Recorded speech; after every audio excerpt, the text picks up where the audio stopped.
Sabi nga nitong mama ko, para daw siyang nakikipaglaban sa anak ng dinosaur kapag binibihisan ako.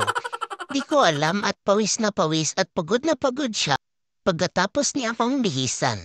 Nagtaka pa siya, siya nga yung dinosaur, di ba? Na may tuyo. Siyempre, anak niya ako.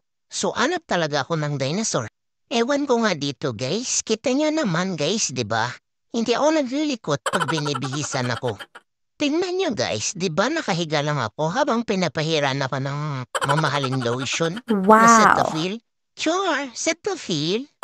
Kaya paano niya nasasabing napapagod siya? Iyang bait-bait ko nga oh. Hindi nga ako umalis kung saan niya ako nilapag.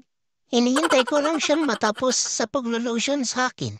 Inaantay ko lang siya na suotan ako ng damit at salawal ni hindi na nga ako gumagalaw. Parang hindi na halos ako humihinga para lang hindi na makagalaw. Tapos, rereklamuhan niya ako na pagod daw siya. Ay, ewan ko na lang. Kanino pong humusga kung gaano ako kabait at kabihib? Diba, nakikita niya naman nagpeperme lang ako kung saan ako nilalagay. Iniintay ko nga lang suotan ako ng damit diba? Ewan ko kung saan idea nakuha ng nanay ko yung idea na naglilikot daw ako. Tingnan niyo naman, Dave, na bihib ako. Hindi ako masyadong mapakialam sa lahat ng mga gamit. Hinihintay ko lang na matapos niya akong bihisan. Ayun lang po, bye!